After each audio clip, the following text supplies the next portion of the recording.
The clock doesn't care what you've been through. It doesn't care how tired you are. It doesn't care how long you've been figuring things out.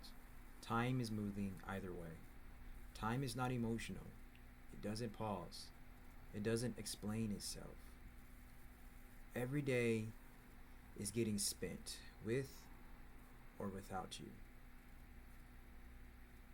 A year from now, you'll look back and see proof, not of what you wanted, but of what you did. Time doesn't negotiate, it only accumulates. Look, the clock is not your therapist. It doesn't ask how you're feeling. It doesn't check how motivated you are today. It doesn't ask what you had to carry growing up. Time doesn't analyze you. It doesn't explain itself. It just moves. And every morning, the sun comes up the same way. Quiet, indifferent, unavoidable. No permission, no empathy, no negotiation.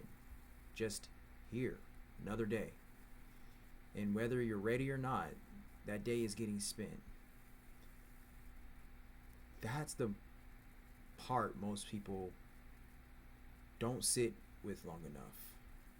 Because we like to believe time is flexible, that we'll catch up, that there's a later version of us who will magically be more disciplined, more focused, more courageous.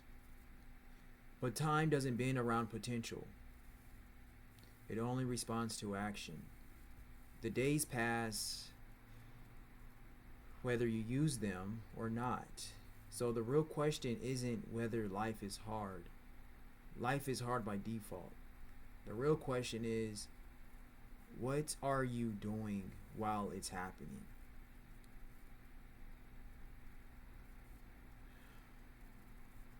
A year from now, you're going to look back, not at your intentions, not at your thoughts, not at what you meant to do. You look back at evidence. You know, I mentioned this in one of my previous videos, and I talked about how sometimes, or not even sometimes, how belief isn't always necessary. I will say that belief is necessary when you first start doing something. When you first start doing something that is completely foreign to you.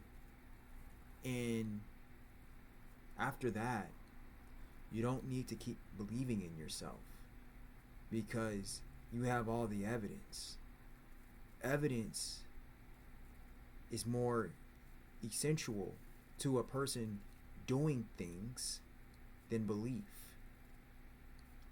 The lack of evidence, the more the faith you need. But the more the evidence, the less significance faith is.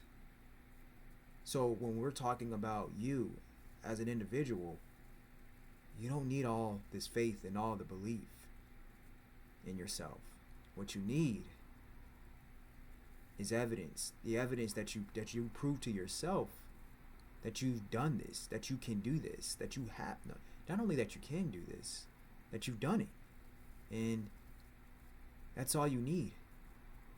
And if you stay focused on that, if you pay attention to that, if you recognize that, there's something in your mind that's going to click. Your subconscious is going to start registering more of the evidence around you also, including of what you've already done, because now you're paying more attention. So think about how crucial the things that you've already done that serves your future, or that should serve your future, because that's all the evidence you need. And if you don't have that much evidence, then it's time for you to start doing more, so you can start proving to yourself, and you won't have to keep depending on your belief. So the mornings you showed up, the days you disappeared, the moments you choose comfort, the moments you choose pressure, that's can be the evidence right there. If you skipped out on all the days that you are supposed to be doing the things that is in alignment with the future that you claim that you want. But if you didn't show up, then what evidence do you have? So you'll either feel a quiet respect for yourself or a familiar disappointment you already recognize. There is no dramatic reveal, no movie montage. Now, here's something people misunderstand when they hear this kind of message. They think it means ignore pain. They think it means deny difficulty. They think it means pretend you didn't go through anything. That's not what this is. This is about not letting your history become your ceiling. Everyone has a story. Everyone has reasons. Everyone has explanations that make sense. But explanation is not execution. And the world doesn't run on explanations. Your bills don't care what you've been processing emotionally. Your future doesn't care how long it took you to realize certain truths. Your competition doesn't care that you're tired or recalibrating. It's not cruelty, that's reality. Everyone is fighting something, which means no one is stopping the world for you. So you can either wait for understanding or you can build leverage. And leverage only comes from work.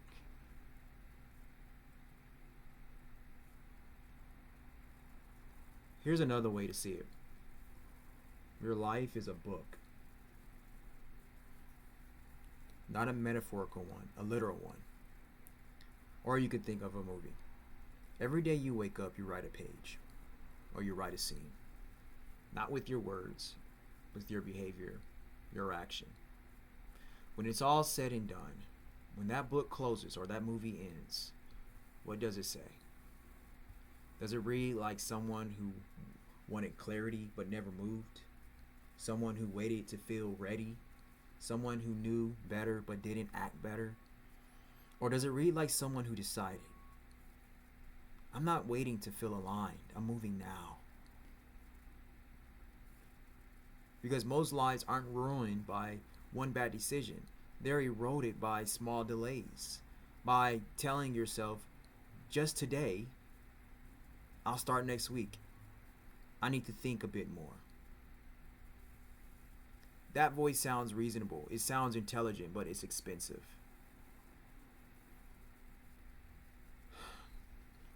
People love to talk about talent. Talent is very seductive because it removes responsibility. If you believe talent is the deciding factor, then effort becomes optional. Let me tell you something I've seen over and over again. The world is full of talented people who never become dangerous. They had gifts, they had intelligence, they had potential. What they didn't have was tolerance for discomfort. I remember in high school, I had a really close friend of mine who I called a brother for years, all the way up until my early to almost mid 30s. And we're not friends anymore, but we were very close in high school. I met him when I was 16, 17 years old, sophomore year in high school. And he was freakishly talented. And I remember we were at this middle school on Saturday, and we were all just running 40-yard dashes. For those of you who don't know what 40-yard dashes are, 40 dashes are, yard times are, is when you line up on a mark and you run 40 yards. You see how you got this person who has a stopwatch, a timer, and he clocks to see how fast you ran in 40 yards. And a fast 40 ideally is 40. It's 45. It's 4, 5, and below. So say if someone ran a 4.4, that's very fast. 4.3 is exceptionally fast. 4.2, now we're looking at people who are amongst the fastest people in the world. 4.2s and 4.1s is very rare. When you think about 4.1s, low 4.2s, 4.1s, you think about people who are like Deion Sanders, Tyreek Hill, someone like Usain Bolt, maybe something like that. Bo Jackson. So my friend, he ran a low 4.3. And keep in mind, he's a little older than me. I think at the time I was 14 years old or 16, something like that. I wasn't 14. I think I was 16. So I think he was like 17, 18 years old, and and we're running on concrete, and he just kneels down. He has some baggy sweatpants on and some busted tennis shoes, and running on broken concrete, and he just boom, 4.3 just like that. Everybody's like, what the? And everybody's just going crazy because we're like, dude, you just ran a lower 4.3.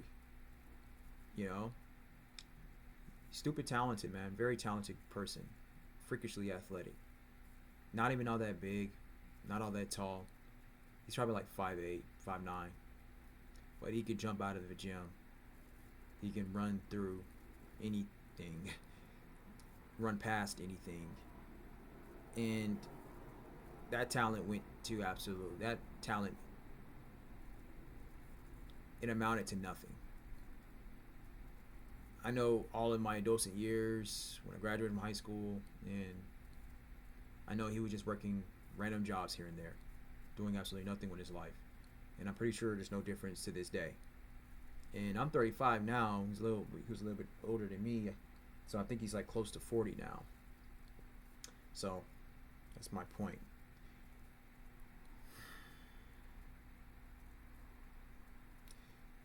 People believed their ability would carry them. They thought being naturally good was enough. It never is. Like I said, I've watched people with less talent go further simply because they were willing to stay longer. Longer in the work, longer in the discomfort, longer in the phase where nobody notices. And everyone wants a shortcut, a secret, a method. There isn't one. There's only repetition. Winning doesn't happen when people are watching. It happens early. It happens quietly. It happens when the ego gets nothing. I want you to think what I just said. I will repeat it. Everyone wants a shortcut, a secret, a method. There isn't one. There's only repetition. Winning doesn't happen when people are watching. It happens early. It happens quietly. It happens when the ego gets nothing. At 5 a.m., on nights you don't feel inspired, on days when quitting would be reasonable, that's where identity is forged. Your brain will fight you here. It will try to protect you. It will say, rest today. You've earned a break. Don't be so hard on yourself. Not only your brain, people is going to say this. People who love you. And sometimes rest is real. And there is time for rest. But there is never a time for weakness. But most of the time, that voice in your head isn't wisdom.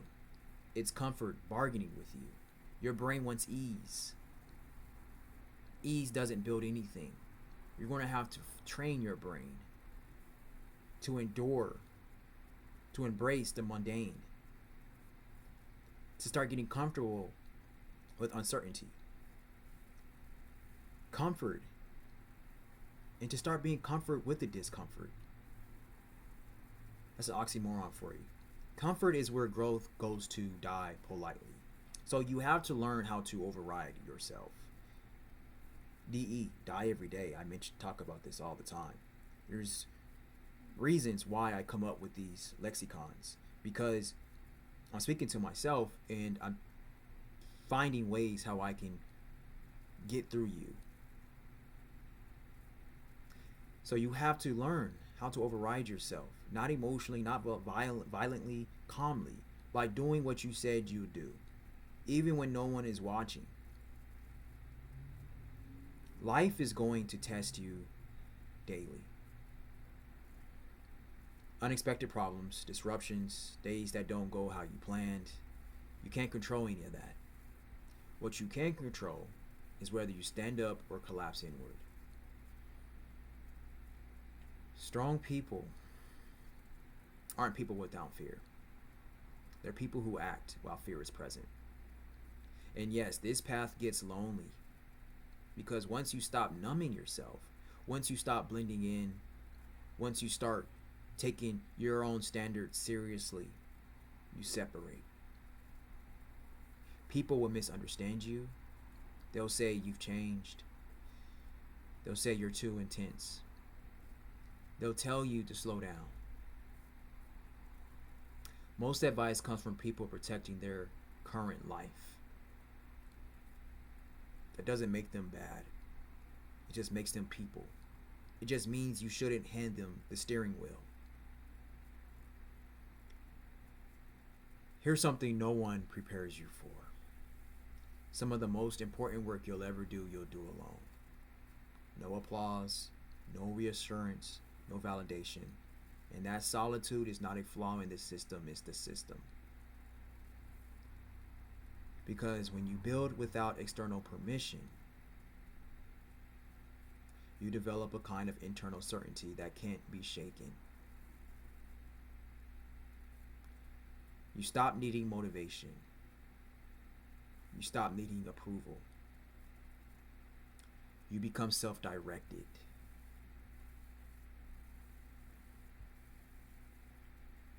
People talk about balance. Balance is useful when you're maintaining something. But when you're building, balance often means compromise. There are seasons where everything tilts. Where you say no more than yes. Where you sacrifice short-term pleasure for long-term control. Where your life looks unrecognizable to people who choose comfort. That's not unhealthy. That's investment.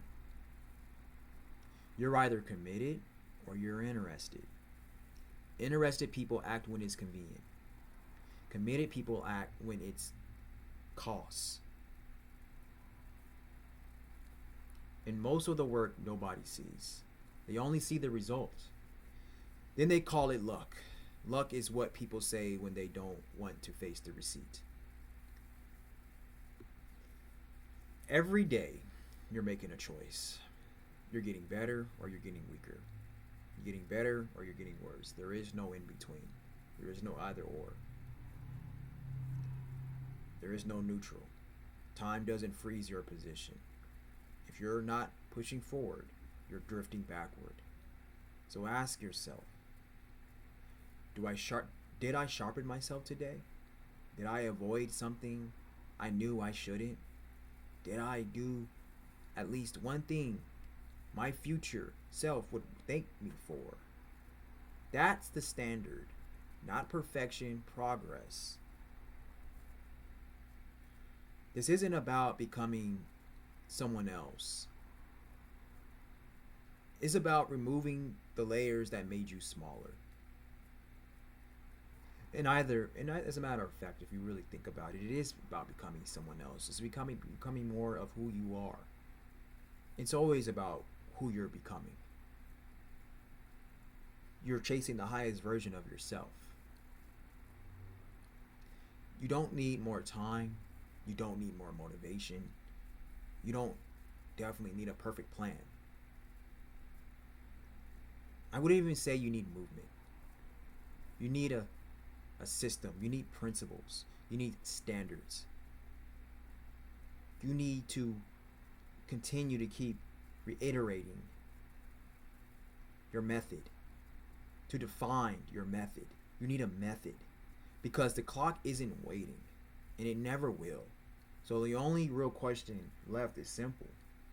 When today becomes memory, what will it say about you? The clock never stopped. It never will. The only thing that ever changed was whether you showed up. The only thing that will be recorded is whether you showed up, what you do right now. This moment is already gone. The next one is going with it. The question stays the same.